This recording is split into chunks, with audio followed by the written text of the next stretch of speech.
Break के बाद रुक करेंगे गुजरात बुलेटिन की ओर, जिसमें बात होगी अरवली की, जहां इंडस्ट्रियल सिक्योरिटी और डिजास्टर रिस्पांस के लिए मॉक ड्रिल का आयोजन किया गया। साथ ही बात होगी बरोडा की, जहां शांतिपूर्ण माहौल में कक्षा 10 और 12 की बोर्ड परीक्षाएं संपन्न हुई। ऐसी तमाम खबरों पर विस्तार से डालेंगे नजर। अरवली जिले के कलेक्ट्रेट की डिजास्टर मैनेजमेंट ब्रांच ने 25 फरवरी की शाम मोडासा इंडस्ट्रियल एरिया में बेकवेल इंडस्ट्रीज में एक मॉक ड्रिल का आयोजन किया, जिसका उद्देश्य इंडस्ट्रियल एरिया में आग, केमिकल लीक, भूकंप जैसी संभावित आपदाओं में त्वरित और समन्वित प्रतिक्रिया, रेस्क्यू ऑपरेशन और सेफ्टी प्रोसीजर्स को टेस्ट करना था। इस एक्सरसाइज में बेकवेल इंडस्ट्री के सभी कर्मचारियों के साथ district disaster management team, fire brigade, police, health department और अन्य संबंधित एजेंसियों ने भी भाग लिया, जिससे कर्मचारियों की जागरूकता बढ़ी और विभिन्न एजेंसियों के बीच तालमेल मजबूत हुआ। मॉक ड्रिल सफलतापूर्वक संपन्न हुई और उसके अनुभव भविष्य में और बेहतर तैयारी और प्रभावी रिस्पॉन्स सिस्टम बनाने में सहायक होंगे। अरवली से सीनू संवाददाता जगदीश सोलंकी की रिपोर्ट। डभोई शहर और तालुका में कक्षा 10 और 12वीं की बोर्ड परीक्षाएं आज शांतिपूर्ण माहौल में शुरू हो गईं। गुजरात भर में माध्यमिक और उच्चतर माध्यमिक शिक्षा बोर्ड की परीक्षाएं आयोजित की गई और डभोई में लगभग 1500 छात्रों ने 5 स्कूलों मेहदाविया, दयाराम, आरजी पंड्या और नवपद में अपनी पहली परीक्षा दी। छात्रों और अभिभावकों में खुशी का माहौल देखा गया। वहीं दयाराम स्कूल में दीपक भाई, गोपाल भाई भोईवाला, वडोदरा जिला भाजपा कमेटी के अध्यक्ष डॉक्टर बीजे ब्रह्मभट्ट, सोनल बेन और किशोर भाई सोलंकी ने छात्रों का स्वागत फूल, तिलक और कुमकुम के साथ किया।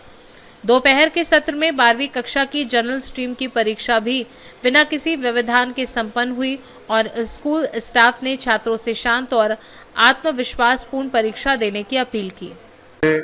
ધોરણ 10ની બોર્ડની વાર્ષિક પરીક્ષા શરૂ થઈ હોય આજે અમે ભારતીય જનતા પાર્ટી દ્વારા દયારામ સ્કૂલ પર પરીક્ષા આપનાર વિદ્યાર્થીઓને શુભેચ્છા પાઠવવા અહીંયા હાજર થયા છીએ।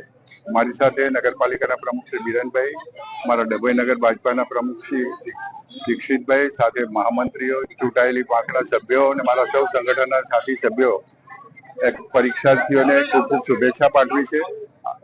તેઓ પરીક્ષામાં ખૂબ ઝળહળતી સફળતા મેળવે અને આગામી ભવિષ્યમાં ખૂબ સુંદર આગળ વધે એવી શુભેચ્છા। વંદે માતરમ, ભારત માતા की।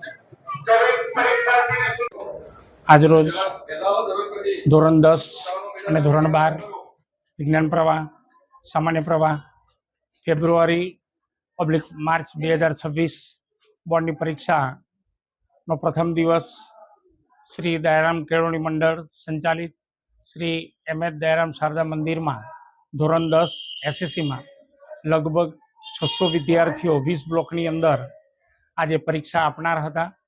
સર્વે વિદ્યાર્થીઓનો પ્રવેશ વિદ્યાર્થીઓને કંકુ ચાંદલો કરી, પુષ્પગુચ્છ આપી, ચોકલેટ આપી, મોઢું મીઠું કરાવી તમામ વિદ્યાર્થીઓને પ્રવેશ આપવાની કામગીરી દયારામ કેળવણી મંડળના પ્રમુખશ્રી, શાળા પરિવાર તથા અન્ય ગામના ગ્રામજનો દ્વારા પ્રવેશ આપવામાં આવ્યો।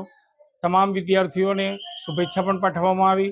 તમામ વિદ્યાર્થીઓ ઉત્તરોત્તર પ્રગતિ કરે અને પોતાનો વિકાસ, પોતાના માતા પિતાનો વિકાસ, આમ દરેક વિદ્યાર્થી ધોરણ 10 થી સારું પરિણામ મેળવી શાળા મંડળનું નામ રોશન કરે।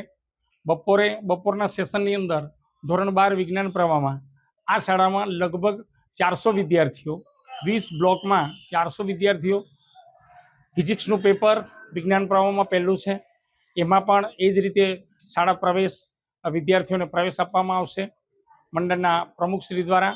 અને મંડળના પ્રમુખશ્રી દ્વારા તમામ વિદ્યાર્થી પોતાનું જીવનનું ધ્યેય સંપૂર્ણ કરે અને ઉત્તરોત્તર પ્રગતિ કરે એવી શુભેચ્છા પણ પાઠવવામાં આવી છે।